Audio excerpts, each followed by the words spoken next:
Os outros deuses e os homens, senhores de carros de cavalos, dormiram toda a noite. Só Zeus não tomou o sono suave, mas ponderava em seu espírito como poderia trazer honra a Aquiles, matando muitos junto às naus dos aqueus. No espírito lhe surgiu, então, a melhor deliberação: enviar um sonho nocivo ao atrida Agamemnon. E falando-lhe, proferiu palavras apetrechadas de asas. Vai agora, ó sonho nocivo, até às naus velozes dos aqueus. Quando chegares à tenda do atrida Agamenon, com verdade lhe diz tudo o que te ordeno. Manda-o armar depressa os aqueus de longos cabelos, pois agora lhe seria dado tomar a cidade de amplas ruas dos troianos, porquanto se não dividem já os imortais que no Olimpo têm a sua morada. A todos convenceu Hera suplicante, mas concedemos-nos que ganhe a glória. Assim falou, partiu o sonho assim que ouviu as palavras. Chegou rapidamente às naus velozes dos aqueus e foi ter com o atrida Agamemnon. Encontrou-o a dormir na tenda. Sobre ele se derramava o sono imortal. Postou-se junto à sua cabeça com a forma do filho de Neleu, Nestor, a quem entre os anciãos mais honrava Agamemnon. Assemelhando-se a ele, assim lhe falou o sonho divino. Tu dormes, ó filho do fogoso Atreu, domador de cavalos. Não deve dormir toda a noite o homem aconselhado, a quem está confiada a hoste, a quem tantas coisas preocupam. Mas agora presta rapidamente atenção. Sou mensageiro de Deus, que embora esteja longe, tem grande pena e se compadece de ti. Manda armar depressa os aqueus de longos cabelos, pois agora te seria dado tomar a cidade de amplas ruas dos troianos, porquanto se não dividem já os imortais, que no Olimpo têm a sua morada. A todos convenceu Hera, suplicante. Mas sobre os troianos poisam desgraças vindas de Zeus, mas tu guarda isto no teu espírito, que o olvide se não apodere de ti, quando te largar o sono doce como o mel. Assim falando, desapareceu o sonho, deixando-o ali a refletir no coração sobre as coisas que não haveriam de se cumprir. Pois pensava ele que poder naquele dia tomar a cidade primo insensato, que não conhecia os trabalhos que Zeus planeava. Na verdade, era a sua intenção impor sofrimentos e gemidos tanto a troianos como a Dânaos, no decurso de combates renitentes. Então acordou do sono, retinia em derredor a voz divina. Sentou-se direito e vestiu a bela túnica macia, de recente urdidura, e sobre si atirou uma capa.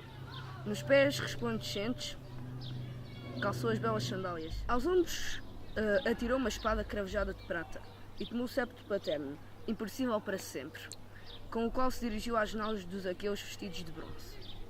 Nesse momento subiu a aurora ao alto Olimpo, para anunciar a luz a Zeus e aos outros imortais. Logo ordenou aos arautos de voz penetrante que chamassem para a assembleia os aqueus de longos cabelos. Aqueles chamaram e reuniram-se estes com grande rapidez. Porém o rei sentou primeiro o conselho dos magnânimos anciãos, junto à nau de Nestor, o rei nascido em Pilos. Depois de os reunir, cogitou uma cuidada deliberação. Ouvi-me, amigos.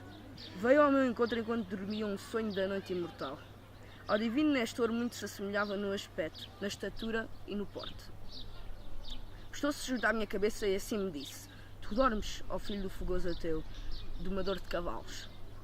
Não deve dormir toda a noite o homem aconselhado, a quem está confiante a hoste a quem tantas coisas preocupam. Mas agora presta rapidamente atenção. Sou mensageiro de Zeus, que embora esteja longe tem grande pena e se compadece de ti. Manda armar depressa os aqueles de longos cabelos, pois agora te seria dado tomar a cidade de amplas ruas dos troianos, porquanto não se dividem já os imortais que no Olimpo têm a sua morada. A todos convenceu Hera suplicante. Mas sobre os troianos poisam desgraças vindas de Deus, mas tu guarda isto no teu espírito. Assim dizendo, voou para longe. Largou-me então o doce sono. Incendemos agora, na medida do possível, os filhos dos aqueus. Com palavras, antes de mais, irei pô-los à prova como deve ser. Darei ordem para que fujam com as naus de muitos remos. Porém vós todos os lados devereis referiá-los com palavras.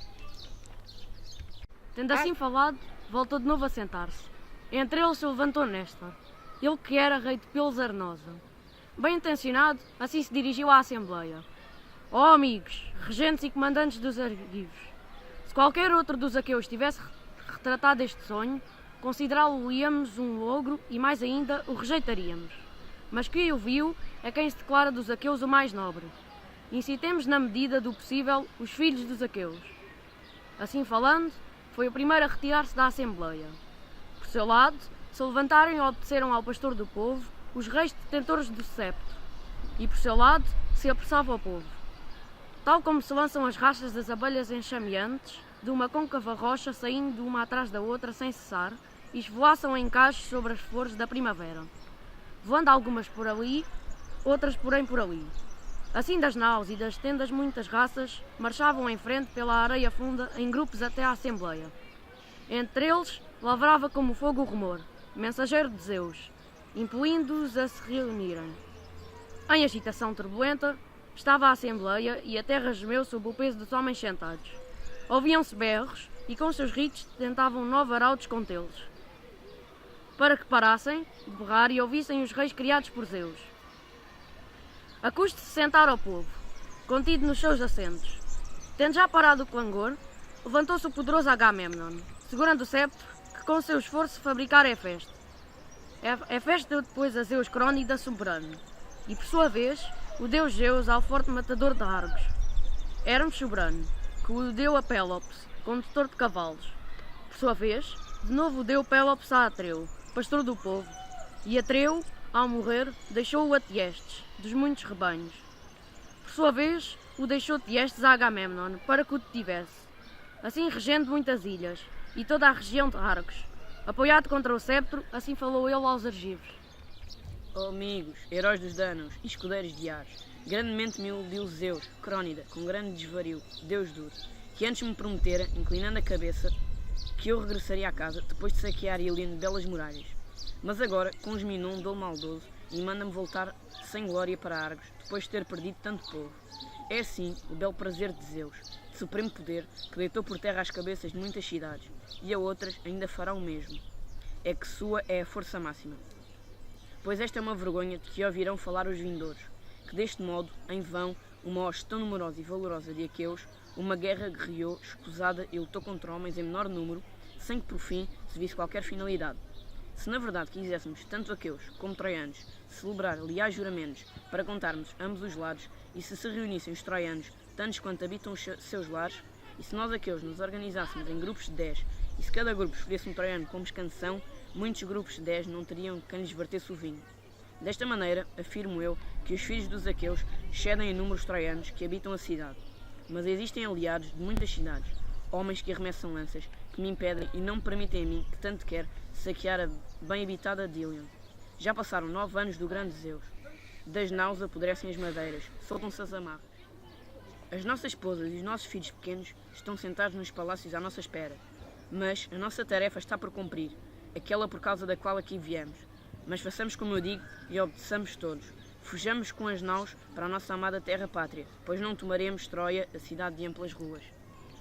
Assim falou. A todos agitou o coração no peito por entre a multidão, a todos quantos não participaram do conselho. E a Assembleia foi posta em movimento, como as grandes ondas do mar de Icária, que o Euro e o Noto fizeram surgir, precipitando-se das nuvens de Zeus Pai. Tal como quando a sobrevinda do Zéfiro move uma funda seara, com a violência do seu sopro e faz vergar as espingas, assim a Assembleia foi posta em movimento. Com gritos, corriam em direção às naus. Sobre os seus pés se elevou no alta poalha. Cada um chamava pelo outro, para se acercar das naus e arrastá-las para o mar divino. Desimpediram os acessos e ao céu chegou o alarido dos saudosos de casa. Debaixo das naus, tiraram os suportes. Então, teriam os argivos granjeado o regresso além do destino, se a Atena não tivesse era proferido a seguinte palavra: Ah, a Tritona, filha de Zeus, detentor da Égide, é assim que para casa e para a amada terra-pátria fugirão os argivos sobre o vasto dorso do mar? E a Príame aos troianos, assim deixariam a soberba, Helena, a argiva, em prol da qual muitos dos aqueus morreram em Troia, longe da amada terra-pátria. Mas vai tu agora por entre a hoste dos aqueus vestidos de bronze. Com as tuas palavras suaves refreia cada homem. Não deixes que eles arrastem as naus recurvas para o mar. Assim falou, e não desobedeceu Atena, a deusa de olhos garços. Lançou-se veloz dos pincas do Olimpo, e rapidamente chegou às naus velozes dos aqueus. Encontrou de seguida Ulisses, igual de Zeus em conselho em riste, pois na nau bem construída não pusera ainda a mão, uma vez que a dor se abatera sobre o espírito e o coração. Postando-se junto dele, assim disse Atena de olhos garços: Filho de Laertes, criado por Zeus, Ulisses Miller diz: é deste modo que para a vossa amada terra-pátria fugireis, precipitando-vos para as naus de muitos remos? E apriem-me aos troianos, assim deixareis a soberba, e Helena a argiva, em prol da qual muitos dos aqueus morreram em Troia, longe da amada terra pátria.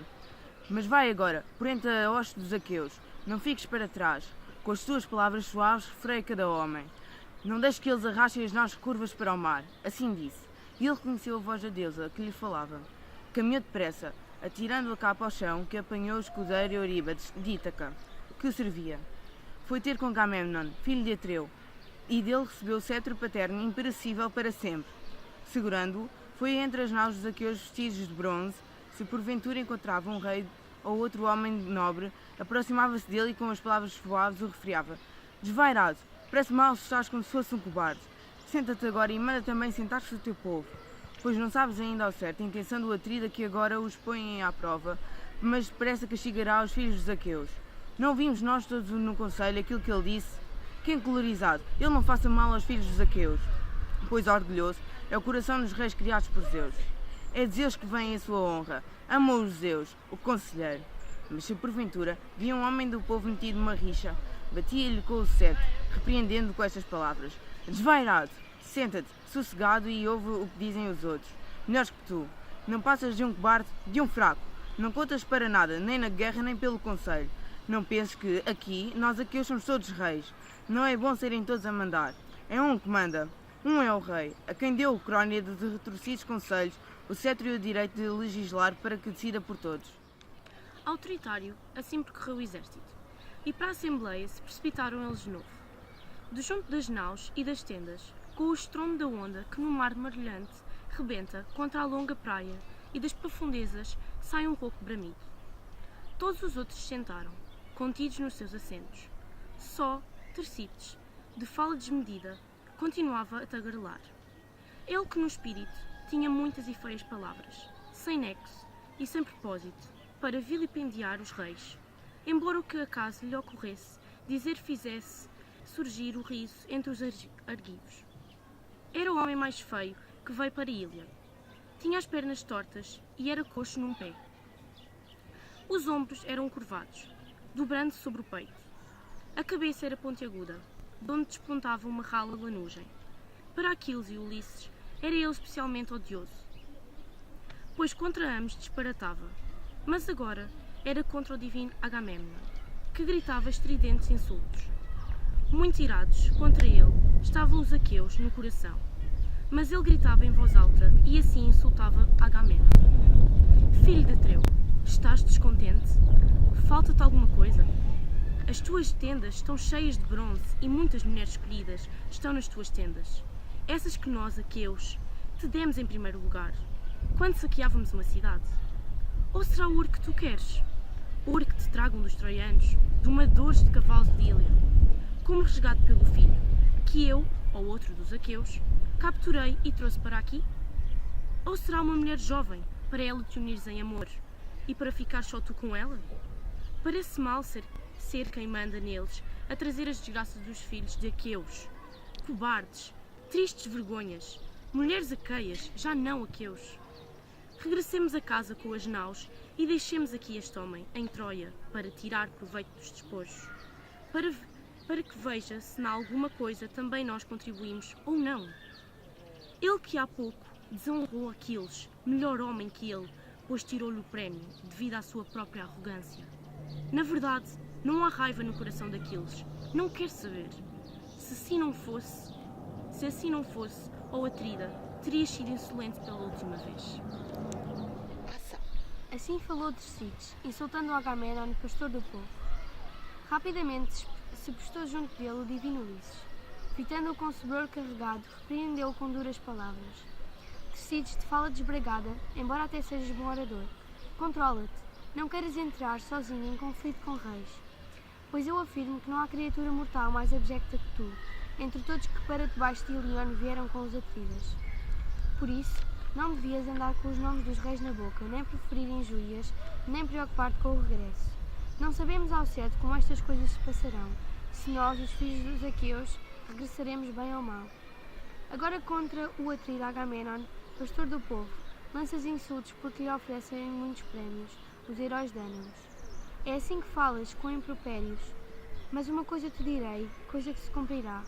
Se eu te encontrar outra vez a te espreitar como agora, que a cabeça não permaneça sobre os ombros de Ulisses e que eu não me chame pai de Telêmaco, se eu não te agarro e te dispo a roupa, a túnica e a capa com que cobres as vergonhas, e te mando embora a chorar da Assembleia para junto das naus velozes, espancando com debroada humilhante.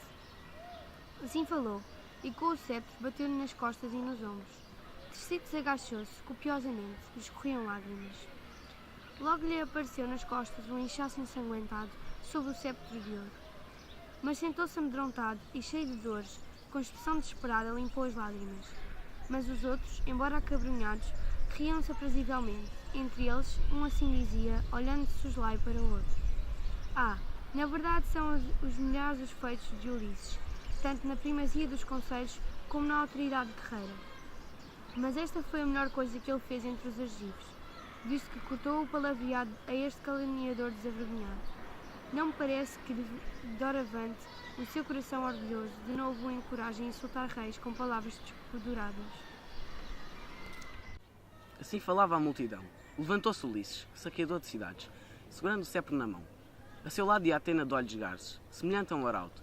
Coordenava as hostes que se calassem, de modo a que os filhos de Zaqueus, os mais perto e mais longe, ouvissem as palavras e seguissem o que lhes era aconselhado. Bem intencionado, assim se dirigiu à Assembleia. Atrida, de ti agora, ó soberano, querem os aqueus fazer o mais prezado entre todos os homens mortais. Nem comprei a promessa que te fizeram, quando, para aqui se dirigiram de Argos, apacentadora de cavalos, que regressarias a casa depois de saquear Ilion de belas muralhas. É que, na verdade, como crianças pequenas ou viúvas, eles choram uns com os outros por voltar para casa. De facto, isto é esforço para se voltar a casa desanimado, pois aquele que está longe da mulher um só mês sofre na nau bem construída. Esse a quem os ventos invernosos e o mar revolto mantêm longe. Mas para nós, chegou já volvido o 9º ano desde que aqui estamos. Pelo que não leva mal aos aqueus que sofram junto às naus recurvas. Mas é vergonhoso nos demorarmos para regressarmos sem nada. Aguentai, amigos, e permanecei mais um tempo, para sabermos se com verdade ou sem ela Calcas vaticinou.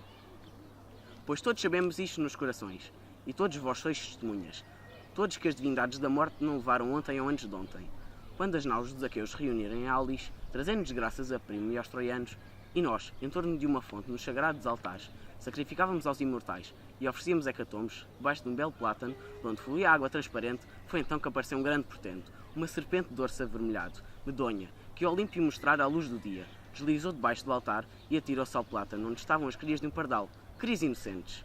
No ramo mais alto, aterrorizadas sobre as folhas. Eram 8, com a mãe que as gerara eram 9.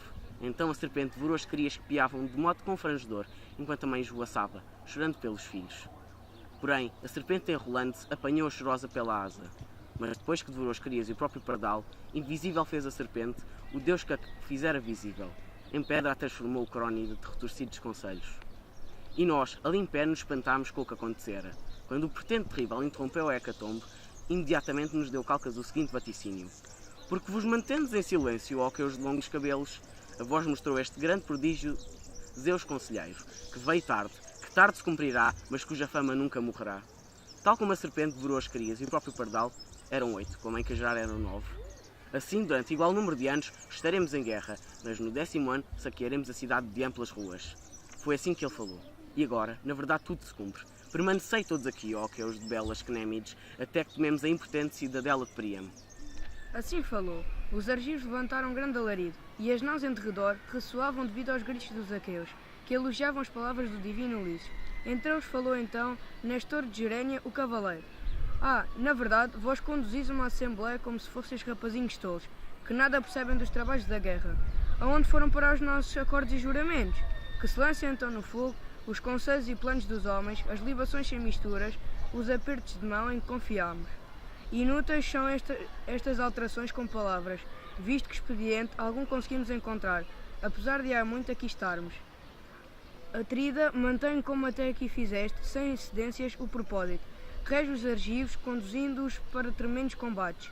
Deixa que estes pereçam 1 ou 2 entre os aqueus, que querem deliberar separadamente. Mas daí não virá vantagem alguma. Antes que partam os argos, antes que saibamos se é mentira a promessa que Zeus, detentor da égide, pois eu declaro que o Crónida de supremo poder inclinou a cabeça naquele dia, em que nas naus velozes embarcaram os argivos para aos troianos trazerem a morte e o destino, relapejando do lado direito e mostrando portentos favoráveis, por conseguinte que ninguém se apresse a regressar a casa, antes que ao lado da mulher de algum troiano tenha dormido, vinjando assim os estrebuchamentos e lamentações de Helena. Todavia, se alguém está profundamente desejoso de regressar, que pegue então na sua nau bem construída, para que à frente de todos encontre a morte e o destino, mas reflete tu próprio, ó soberano, e deixa de convencer por outro. Para ti não será digna de rejeição a palavra que eu preferir. Separa os homens por raças e por tribos, ó Agamemnon, que à tribo presta auxílio cada tribo, à raça cada raça. Se tu assim fizeres, e se todos obedecerem os aqueus, ficarás a saber que são os cobardes entre os chefes e o povo, e quem são os valentes, pois combaterão nas suas secções. Ficarás a saber se é por vontade divina que não tomas a cidade, ou se é pela cobardia dos homens, pela sua incapacidade guerreira. Respondendo-lhe assim, falou o poderoso Agamemnon. No discurso vezes tu de novo, ó ancião, os filhos dos aqueus. Quem me dera, ó Zeus Pai, ó Atena, ó Apolo, ter entre os aqueus 10 conselheiros de tal categoria.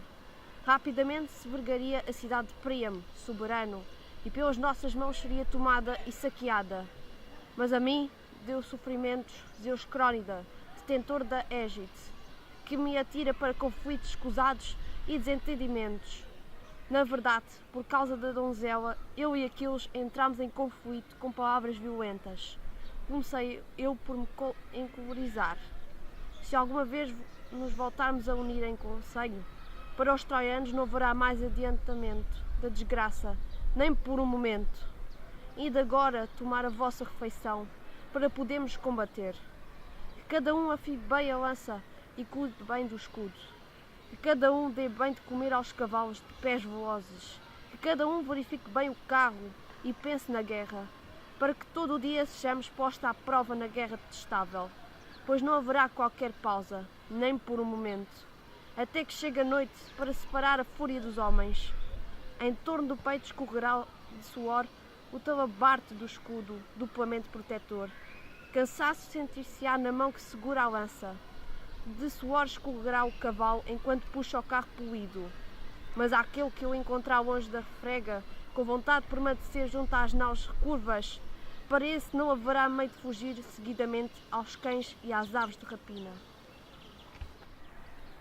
Assim falou, e os argivos gritaram alto como a onda contra o elevado promontório, quando o noto, sobrevindo a atira contra um rochedo saliente, de que nunca se afastam as ondas de todos os ventos, quando surgem deste lado e daquele.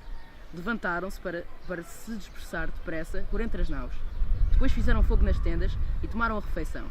E cada um sacrificava a um dos deuses que são para sempre, rezando para escapar à morte e à labutação da refrega. Porém, Agamemnon, senhor dos homens, sacrificou um gordo boi de 5 anos de idade ao Crónida, supremo poder, e chamou os anciãos e chefes da hoste dos aqueus. Nestor em primeiro lugar, e o soberano Indumedeu, mas também os 2 ajantes e o filho de Tideu. Como sexto veio Ulisses, igual de Zeus no conselho. De seu livre alvedrio veio Menelau, excelente em auxílio, pois sabia bem no coração com que se afadigava o irmão. Posicionaram-se em torno do boi e tomaram os órgãos de cevada.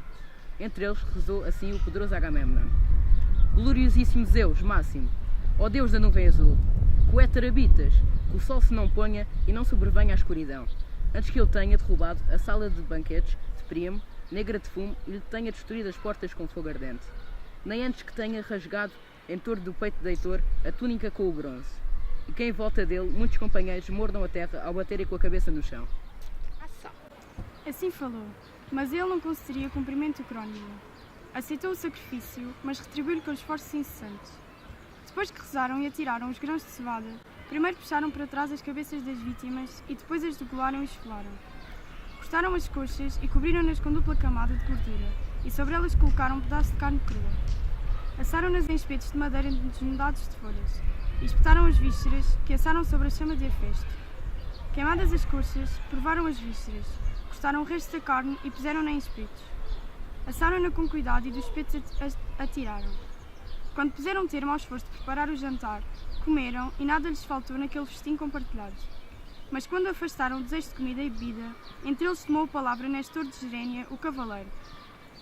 Glorioso Atrida, Agamemnon, soberano dos homens, não permaneçamos agora reunidos, nem por mais tempo. Adiemos a obra que o Deus nos põe nas mãos. Mas que agora os arautos dos aqueus vestidos de bronze chamem ao longo das naus para que o povo se reúna. Pela nossa parte, corramos juntos o vasto exército dos aqueus, para mais depressa suscitarmos o combate afiado. Falou, e não lhes obteceu Agamemnon, soberano dos homens. Logo ordenou aos arautos de voz penetrante que chamassem para a guerra os aqueus de longos cabelos. Aqueles chamaram, e reuniram-se estes com grande rapidez. De roda do Atrida, os reis criados por Zeus apressavam-se na organização do exército, e com eles ia Atenas de Orges Garces, soberano da Égito, veneranda, imarcessível, imortal, de quem pendiam 100 borlas inteiramente feitas de ouro, todas bem forjadas, valendo cada uma ao preço de 100 bois. Com ela se lançava, faiscante, pela hoste dos aqueus, incitando-os a avançar. No peito de cada um lançava no coração a força inquebrantável para guerrear e combater.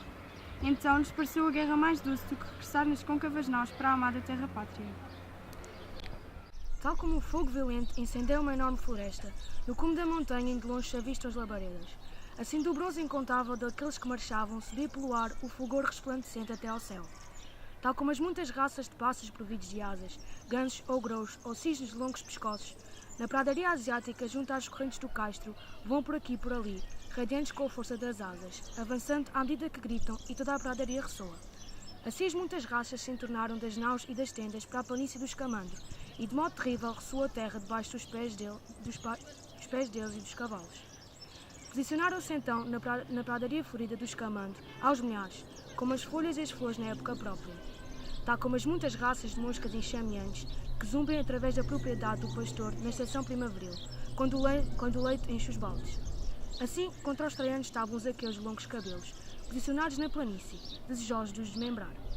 Tal como caprinos rebanhos de cabras, os homens cabreiros param facilmente, quando se misturam nas pastagens. Assim os comandantes os organizavam por aqui e por ali, para seguirem para a guerra. Entre eles o poderoso Agamemnon. Nos olhos e na cabeça igual de Zeus, que com o trovão se deleita. Nos abdominais igual de Ares, e no peitorais de Poseidon.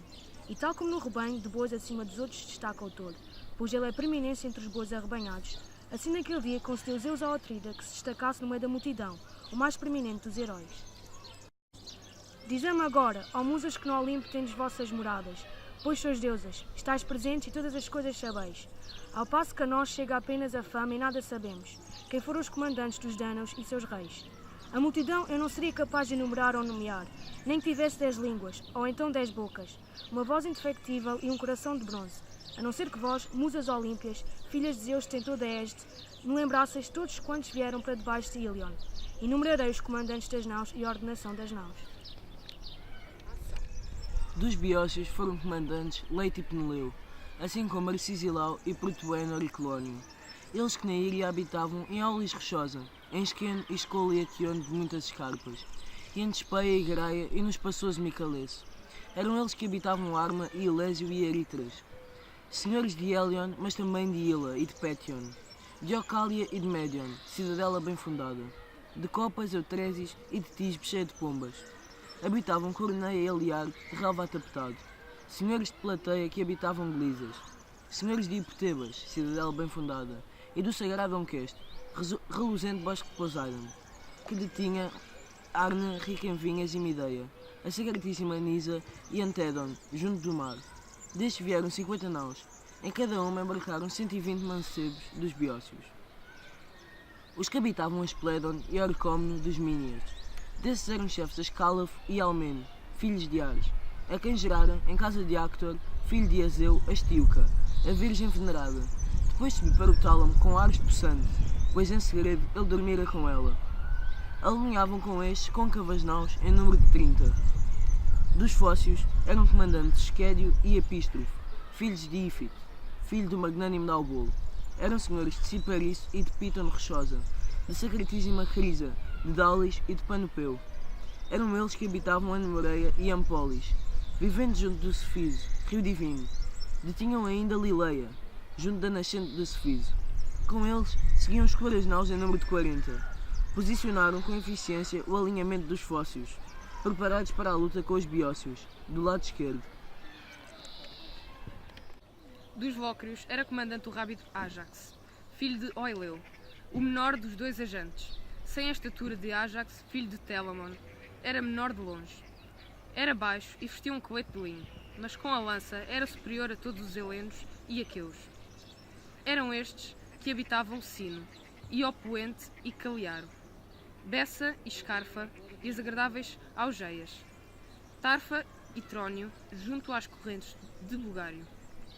Com ele seguiam escuras naus em número de 40, dos Lócrios, que habitam defronte da sagrada Eubeia. Senhores de Eubeia eram os Abantes, refulgante força, que detinham Calcis e Erétria e Istieia, de muitas vinhas, e Cerinto, junto do mar, e a cidadela sagrada de Dio, senhores de Caristo, que habitavam Estira. Deles era comandante Elefnor, Vergonta de Ares, filho de Calcodonte, magnânimo comandante dos Abantes. Seguiam-no os velozes Abantes, que usavam cabelo comprido atrás, lanceiros desejosos de rasgar com lanças espetadas os coletes que protegiam o peito dos inimigos. Com ele seguiam escuras naus em número de 40. E aqueles que detinham Atenas, cidade bem fundada, terras do magnânimo Erecteu, a quem outrora alimentou Atena, filha de Zeus, quando deu à luz a terra de dor de cereais. Fê-lo habitar Atenas no seu templo esplendoroso, onde, com o sacrifício de touros e carneiros, o propiciam os mancebos de atenienses, volvidos os anos. Destes era comandante Menesteu, filho de Pteu. Semelhante a ele não havia outro homem na terra, capaz de alinhar carros de cavalos e homens portadores de escudo. Só Nestor com ele rivalizava, pois era ele o mais velho. Com ele seguiam escuras naus em número de 50. Salamina conduziu a Ajax 12 naus, posicionou junto às falanges dos atenienses. Os que eram senhores de Arcos e de Tirinta muralhada, de Hermione e de Asina, recortados pela Baía Funda, Trezena e Ioneias e Pidal, cheio de vinhas, senhores de Egina e de Mazes, mancebos dos aqueus. Deles era comandante Diomedes, excelente em auxílio, e Sténulo, filho amado do glorioso Capaneu. Com eles vinha um terceiro, Eurielo, homem divino, filho do soberano Cisteu, filho de Clau. Mas todos eles comandava Diomedes, excelente em auxílio, e com eles seguiam escuras naus em número de 80. Os que tinham Micenas, cidadela bem fundada, a rica Corinto e as bem fundadas Cleonas, que habitavam Orneias e a agradável Aríteria e Cícero, onde primeiro reinou Adrasto, e os que tinham Epirésia e a íngreme Gonuesa, senhores de Pelena, que habitavam Egiano, todo o Egeu e por toda a ampla hélice. Deles comandavam 100 naus o poderoso Agamenon, filho de Atreu, e com eles seguiam os melhores e mais numerosos hostes, ele próprio vestido na sua glória de bronze viril, destacando-se no meio de todos os heróis, porque era ele o mais nobre e comandava a hoste mais numerosa. Os que tinham a ravinosa Lacedómia, cheia de grutas, Fares e Esparta imensa, cheia de pombas, que habitavam Biseias e as agradáveis Augeias, senhores de Amícolas e de Elba, cidadela junto do mar, eles que tinham lares e habitavam Etilo, deles comandava o irmão, Melau, excelente em auxílio, 60 naus, paradamente alinhadas. Entre elas se movimentava confiante na sua própria vontade e cintando-nos à guerra. Muito queria ele no coração vigar os estrebuchamentos e lamentações de Helena. Os que habitavam Pilos e a agradável arena Trion, travessia do Alfeu e o bem fundado Épi. Eles que habitavam Cipareiceis e Anfisneia, Ptélio e Elan e Dorian, lá onde as musas encontraram Tamíris, o Trácio e o canto que lhe calaram. Vindo da Ecália, de casa de Eurito e Ecálio, pois ufanaram-se ele de as vencer, se contra ele cantassem as musas, filhas de Zeus, detentor da Égide. Mas elas, na sua cólera, o estropiaram e lhe tiraram o canto sortílego, fazendo-o esquecer a arte da lira. Destes era comandante Nestor de Gerénia, o cavaleiro, e com ele alinhavam 90 côncavas naus. Os que habitavam a Arcádia, debaixo da escarpada montanha de Silene, junto ao túmulo de Épito, onde os homens combatem encostados, senhores de Feneu e Orcómeno, de muitos rebanhos, de Ripa e de Estrácia e da ventosa Nispa, deles que detinham Tegeia e a agradável Mantineia, senhores de Estífalo, que habitavam a Parrácia, deles comandava o filho de Anseu, o forte Agapenor. 60 naus, e em cada nau estavam embarcados homens árcades, bons conhecedores da guerra. A eles dera o próprio Agamemnon, senhor dos homens, as naus bem construídas para a travessia do mar cor de vinho, oferta do Átrida, porque a navegação em nada os interessava. Os que habitavam Bupracion e a Hélide Divina, toda a região que Hermina e Mircino, junto do mar, e a Rocholénia e a Eléciane delimitavam. Destes havia 4 comandantes e 10 naus velozes. Seguiam cada comandante, depois de embarcados, muitos epeios. Comandantes eram por um lado Antímaco e Tálpio, este, filho de Quetete, e aquele de Eurite, de raça de Actor. Por outro lado, o filho de Amarinceu, de Diores Pousante. Como quarto, comandava Polixeno, semelhante aos deuses, filho do soberano Agástenes, filho de Angeu. Do outro lado do mar, de fronte de Élide. Destes era comandante Meges, igual de Ares, filho de Fileu, a quem gerara o cavaleiro Fileu, dileto de Zeus, que outrora viera para do Líquio, irado contra o pai. Com ele seguiam escuras naus em número de 40. E Ulisses comandava os magnânimos Cefalénios, que habitavam Ítaca e o Nériton coberto de árvores agitadas pelo vento, senhores da Crucileia e da Áspera e Agílipe, que detinham Zacinto e habitavam Samos, senhores do continente e habitantes da orla marítima. Destes era comandante Ulisses, igual de Zeus no conselho. Com ele seguiam 12 naus de rebordos vermelhos. Dos Etólios era o comandante Toas, filho de Andrémon, eles que habitavam Pleuron e Óleno e Pilena, e Calci junto do mar e Cálidon rochosa. É que não viviam já os filhos do magnânimo Eneu, nem ele próprio era vivo, nem o louro Meleagro, a quem fora ordenado que regesse os Etólios. Com ele seguiam escuras naus em número de 40. Dos cretenses era comandante o famoso lanceiro Idomeneu, eles que detinham Cnosso e Gortina amuralhada, Licto e Mileto e Licasto de Pedra Branca, Festo e Rício, cidades bem habitadas, e os outros que habitavam Creta das 100 cidades. Destes eram comandantes o famoso lanceiro Idomeneu e Meríones, igual de Anial e o matador de homens. Com ele seguiam escuras naus em número de 80.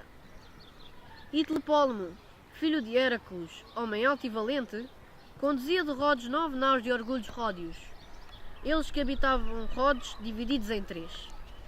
Lindo e aliso e cameiro de pedra branca.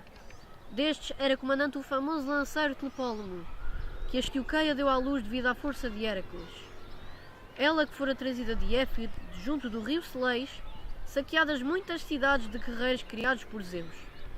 Tlepólemo fora criado no belo recinto do palácio, mas imediatamente do pai matou o tio amado, Licímnio, Vergontia de Ares, homem já idoso. Logo construiu as naus, e depois de reunir o povo, fugiu pelo mar, uma vez que era ameaçado pelos outros filhos e netos da força de Hércules. Nas suas errâncias chegou a Rodes, sofrendo dores. Aí dividiu o povo em 3 tribos e foi estimado por Zeus, que é soberano dos deuses e dos homens. E sobre eles derramou o Crónida riquezas maravilhosas. Nireu comandou 3 naus de cima. Nireu, filho de Aglaia e de Carope soberano. Nireu que era o homem mais belo entre os outros Dânaos, que vieram para debaixo de Ilion, à exceção do irrepreensível Polida. No entanto, era um fraco, e pouco era o povo que o seguia. E os que o detinham, Nizir, Crápato, Icaso e Cos, cidade de Eurípio, e as ilhas Calidnias, destes eram comandantes Fíripe e Antíf, ambos filhos de Téssel, filho de Herácles. Com ele alinhavam 30 côncavas naus. Agora, daqueles que habitavam Argos de Pélago, senhores de Al e Alup, habitantes de Traquis, que detinham a Fetia e a Hélade, terra de belas mulheres, mirmidões de seu nome, mas também helenos e aqueus. Destes comandava Aquiles 50 naus. Porém, não era na guerra dolorosa que fixava o pensamento, pois não havia quem os comandasse nas linhas de combate. Junto às naus estava deitado o divino Aquiles, de pés velozes, encorizado, pois causa de Briseida, donzela de lindo cabelo, que ele trouxera de Lirnesso após grandes esforços. Quando destruiu Lirnesso e as muralhas de Tebas, tendo derrubado os lanceiros Mines e Epístrofe, filho do soberano, Eveno, filho de Celo. Por causa dela estava Aquiles, deitado em sofrimento, mas em breve viria o momento de se levantar.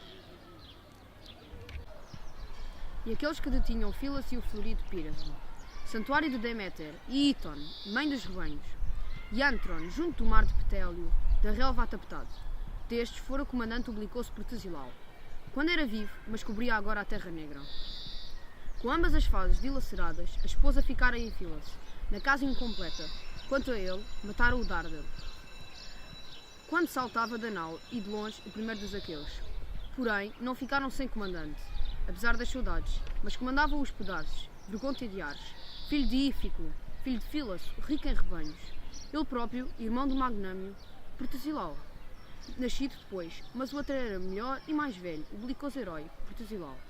Deste modo, às hostes não faltava um chefe, apesar das saudades daquele valente. Com ele seguiam escuras naus em número de 40. E aqueles que habitavam feras junto ao lago de Bebes, Beba e Gláfiras, e a bem fundada Iol. Destes comandava 11 naus o filho amado de Admeto, Eumeu, que, para Admeto, deu à luz a divina entre as mulheres, Alceleste, a mais excelsa na beleza das filhas de Pélias. E os que habitavam Tona e Taumácia, senhores de Melibeia e da áspera Olizane. Destes comandava Filoctetes, o sapiente archeiro. 7 naus, em cada uma tinha embarcado 50 remadores, bons conhecedores do combate com arco e flecha. Pois ele jazia agora numa ilha, em grande sofrimento, na sacra de Lemnos, onde o deixaram os filhos dos aqueus, padecendo na ferida horrível de uma venenosa serpente. Aí jazia, cheio de dores, mas em breve se lembrariam os aqueus junto às naus do soberano Filoctetes. Porém, não ficaram sem comandante, apesar das saudades, mas comandavam os Medon, filho legítimo de Oileu, que Rena dera à luz para Oileu, o saqueador das cidades. E aqueles que tinham Trica e Itma, das muitas escarpas, senhores da Ecália, cidade de Eurite, o Ecália. Destes eram comandantes 2 filhos de Asclépio, excelentes médicos, Pudalério e Macaon. Com eles alinhavam 30 côncavas naus, e os senhores da Orménia e da Fonte Pireia, que habitavam Asterion e os brancos cumes do Titã. Destes era comandante Eurípilo, glorioso filho de Evemon. Com ele seguiam escuras naus, em número de 40, e os que tinham Arguiça e habitavam Gitona, Horta e Elona, e a cidade branca de Oloosa. Deste era comandante o paciente guerreiro Polipetes, filho de Pirito, gerado por Zeus imortal. Deu à luz para Pirito a famosa Hipodamia, no dia em que se vingou dos centauros e dos outros, escorraçando-os de Pélion em direção a Eitices. Não vinha só, pois com ele estava Leonteu, Vergontia de Ares, filho do magnânimo Corone, filho de Sem. Com ele seguiam escuras naus em número de 40. Luneu comandou de Sifo 22 naus. Com ele vinham os Enienses e os Perebes, pacientes na guerra, que estabeleceram as suas casas na invernosa Dodona, e habitavam a terra arável junto do desejável Titareço, que vende no pneu a sua corrente de lindo fluir, mas não mistura as suas águas com redemoinhos prateados do pneu, mas corre como azeite sobre as águas dele. É afluente a terrível água estígia dos juramentos. Dos magnetos era comandante Patro, filho de Tentredon, que viviam junto do pneu e do Pélion, coberto das árvores agitadas pelo vento. Comandava-os o veloz Proto. Com ele seguiam escuras naus em número de 40. Pois eram estes os regentes e comandantes dos Dânaos. Mas entre eles, quem era melhor, diz-me agora tu, ó Musa, entre homens e cavalos, que seguiram com os 2 Átridas. Quanto a cavalos, os melhores eram as éguas do filho de Feres, as que conduzia Eumulo, rápidas como pássaros, de igual pelo e de idade igual, os dorsos alinhados por um fio. Estas éguas criaram na Poreia Apolo do arco de prata, ambas fêmeas, portadoras do pânico de Ares. Quanto a homens, o melhor era Ajax, filho de Telamon, estando Aquiles zangado, pois o melhor de todos era ele, assim como os cavalos que transportavam a irrepreensível Polida. Mas ele encontrava-se junto das naus recurvas, preparadas para o alto mar, encolgerizado contra Agamemnon, pastor do povo, filho de Atreu. E as hostes ao longo da orga do mar se degaitavam com o lançamento de discos e de dardos, e com os arcos. Os cavalos estavam junto aos respectivos carros, mastigando o iódão e a salsa criada pelos pântanos. Os carros estavam bem cobertos e jaziam nas tendas dos comandantes, que sentiam saudades do chefe guerreiro, caminhando para trás e para a frente, mas sem combater. Assim marcharam como se o fogo lavrasse na terra inteira. A terra gemeu como que sob Zeus, que com o trovão se degueita, encolherizado, quando fustiga o chão em torno de Tifeu, na terra dos Árimos, onde se diz ser o rei de Tifeu. Deste modo, grandemente gemeu a terra sob os pés dos que caminhavam, e depressa atravessaram a planície. Aos troianos chegou Íris pela célebre rajada dos seus pés, de junto de Zeus, detentor da égide, com uma triste notícia. Estavam eles na Assembleia, perto dos portões de Príamo, e encontravam-se todos reunidos, tanto novos como velhos. Postando-se perto deles, falou Íris dos pés velozes, assemelhando-se à voz de Polites, filho de Príamo, que como sentinela dos troianos se sentava, confiante na rapidez de seus pés, no alto do túmulo do velho Hesíates, à espera de ver os aqueus a avançarem junto das naus. Assemelhando-se a ele, assim falou Íris dos pés velozes. Ancião, sempre te são caras palavras, como outrora em tempo de paz. Mas levantou-se agora a guerra incessante.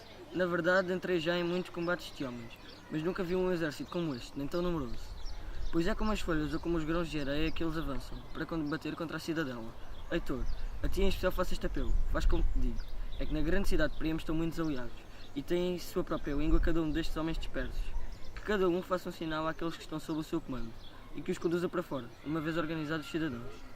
Assim falou, mas Heitor não deixou de reconhecer a voz da deusa, e depressa dispersou a assembleia. Lançaram-se às armas. Escancararam com os portões, e para fora se precipitou o exército, tanto infantaria como cavalaria. Levantou-se um fragor desmedido. Ora, existe uma íngreme elevação de fronte da cidade, lá longe na planície, com espaço desafogado em toda a volta, a que os homens dão o nome de Batieia, mas a que os deuses dão o nome de túmulo da agilíssima Mirina. Foi aí que os troianos e os aliados separaram as tropas. Dos troianos era comandante o grande Heitor, de Elmo Faiscante, filho de Príamo, e com ele alinhavam os melhores hostes e mais numerosas que combatiam com as melhores lanças. Dos Dardânios era comandante o valente filho de Anquises, Enéas, que a divina Afrodite dera à luz para Anquises, depois de ao homem se ter unido a deusa nas faldas do Ida. Não vinha só, pois com ele seguiam os dois filhos de Antenor, Arquelco e Acamas, bons conhecedores de todo o combate. Aqueles que habitavam Zoeia no sopé do Ida, homens ricos que bebem água negra do Esepo, troianos. Deste era comandante o filho glorioso do Icaon, Pândaro, a quem o próprio Apolo oferecera o arco. E os que tinham a Drastreia e terra do Apeso, senhores de Pitieia e da escarpada montanha de Treia. Destes eram comandantes Adrasto e Anfio, de colete de linho, ambos filhos de Procósio Merote, que acima de todos era perito nos vaticínios e não deixava que os filhos partissem para a guerra matadora de homens. Mas eles não obedeceram, pois era o destino da negra morte que os levava. Aqueles que habitavam Percote e Práctio, senhores de Cesto e Ábito e da divina Arispe. Deste era o comandante Ásio, filho de Írtaco, condutor de homens. Ásio, filho de Írtaco, a quem os grandes e fulvos cavalos haviam trazido, de junto do rio Selês. Hipoto comandava as raças de lanceiros pelágicos, que habitavam Larisa de férteis sulcos. Destes eram comandantes Hipoto e Peleu, vergonha de Dares, ambos filhos de Leto, o Pelágico, filho de Teutamo. Mas os Trácios eram comandados por Acamas e Piro, o herói, eles que estão contidos pelo forte Helesponto. Eufamo era o comandante dos lanceiros Cicnos, filho de Trezeno, filho de Ceias criado por Zeus. Porém Pirecmes conduzia os peónios de arcos recurvos de longe, de Amidon, junto à ampla corrente do Áxio, cujas águas fluem com mais beleza da terra. Dos Paflagónios era comandante Pilémenes, do coração hirsuto, vinha da terra Énetos, de onde vêm as mulas selvagens. Era senhores de Cítoro que habitavam Sésamon. Tinham suas famosas moradas em torno do rio Parténio, assim como Cromnei e Gelo e os sublimes Erítonos. Mas dos Alizonas eram comandantes Ódio e Epístrofe, da longínqua Ali, o local de nascimento da prata. Dos Mísios eram comandantes Cromis e Enum, o Augur.